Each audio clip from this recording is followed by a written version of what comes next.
There's a stranger in my bed. There's a pounding in my head. Glitter all over the room.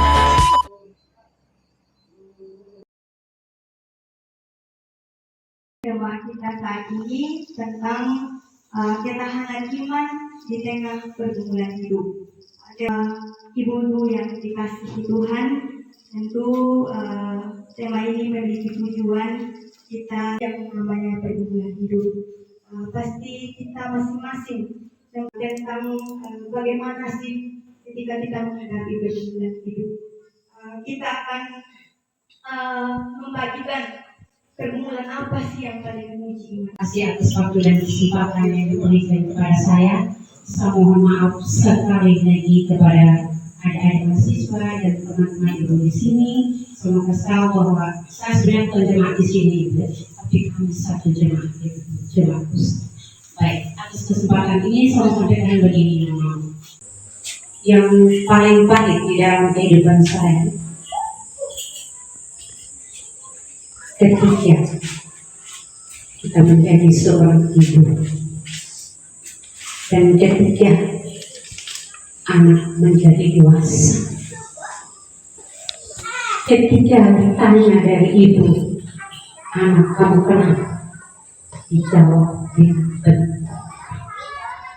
Itu sangat menyakitkan kami sebagai mama. Mungkin saya rasa semua di sini tidak ada yang tidak rasakan. Sama-sama memasuki 12 tahun,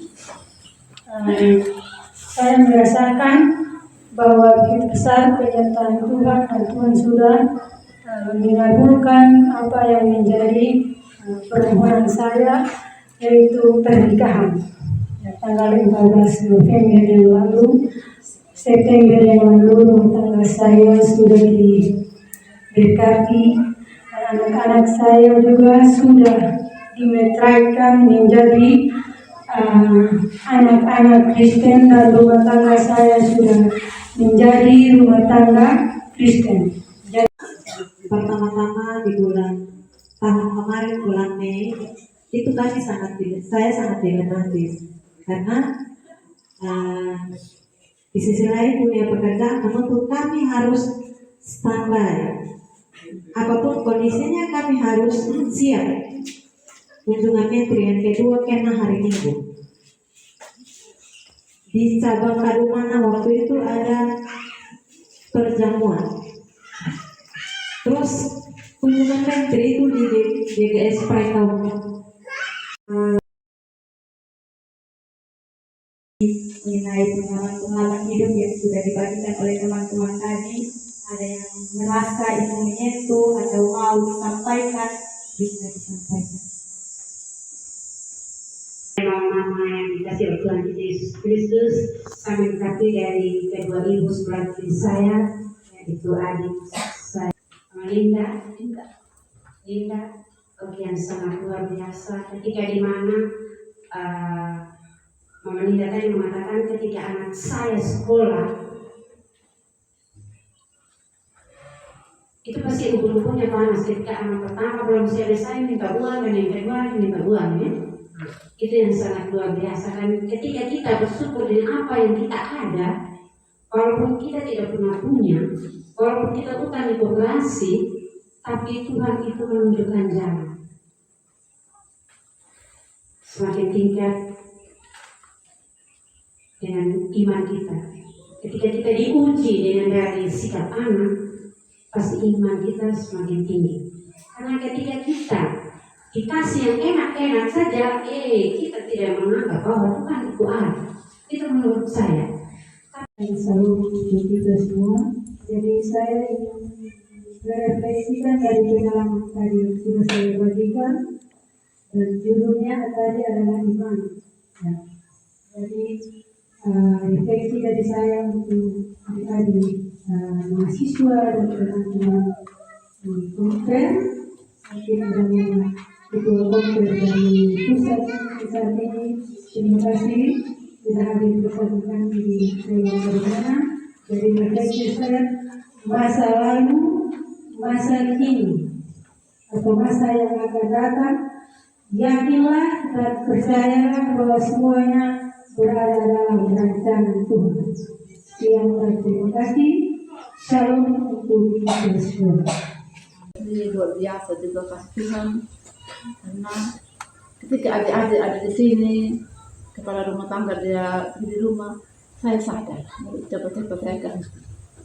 Jadi itu yang menjadi serunya saya, ataupun dalam kehidupan, ingat hari Minggu itu adalah hari Tuhan. Mungkin kiranya hari ini yang menjadi pengalaman dalam hidup saya, dan begitu juga kita semua. Dan ingatlah hari Minggu.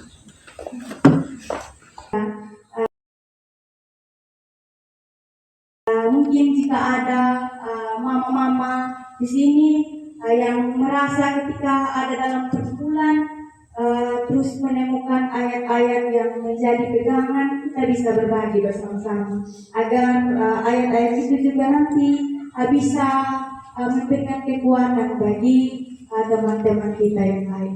Mungkin jika ada yang mungkin kita bisa menemukan ayat-ayat Alkitab yang menjadi kekuatan kita bisa berbagi. Pedoman apa yang diperbuat baik itu saja yang ya punya arti itu. Apa yang ditanam itulah yang dituai. Itu mungkin saya kurang tahu dengan apa itu, tapi mungkin dalam perjanjian baru itu. Saat ini tujuan Kolose 3 ayat 23, apapun juga yang kamu perbuatlah dengan segenap hatimu, seperti untuk Tuhan dan bukan untuk manusia. Ada satu ayat Alkitab juga yang saya mau bagikan tentang pergumulan hidup. Di sini yang terambil dalam Matius pasal 14 ayat 22 sampai ayat yang ke-33, kita bisa buka bersama. Itu menggambarkan bagaimana pergumulan kehidupan kita. Terkadang kita ragu dengan kita punya kehidupan.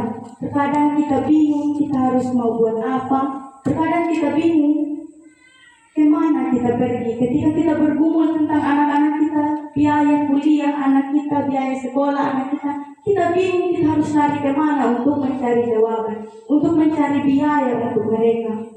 Atau mungkin ketika kita mengalami pergumulan pekerjaan, mungkin kita bingung, kita dilematis. Jadi pada akhirnya kadang membuat imannya kita goyah. Kalau kita berbicara tentang ketahanan iman, bukan berarti orang yang tahan iman itu orang yang tidak menangis. Orang yang tahan iman itu orang yang tidak bingung, orang yang tidak rapuh. Tetapi orang ketahanan iman yang kita maksud di sini adalah orang yang walaupun dia menangis, walaupun dia mengeluh, walaupun dia merasa rapuh, dia merasa bingung, tetapi dia masih selalu ingat bahwa Tuhan tidak pernah meninggalkan dia. Ketahanan iman yang dimaksud di dalam pergumulan hidup ini adalah bagaimana ketika kita menghadapi berbagai macam persoalan kehidupan, kita tetap mengulurkan tangan kita tetap menatap Yesus sebagai salah satu sosok atau pribadi yang selalu menolong dalam kehidupan kita. Kita kembali sebentar, mari kita atau penerapan sederhana dalam kehidupan kita. Kira-kira dari sini apa yang kita mau bawa pulang? Ketika kita kembali, kita mau menerapkan apa di hari besok ketika kita menjalani kehidupan.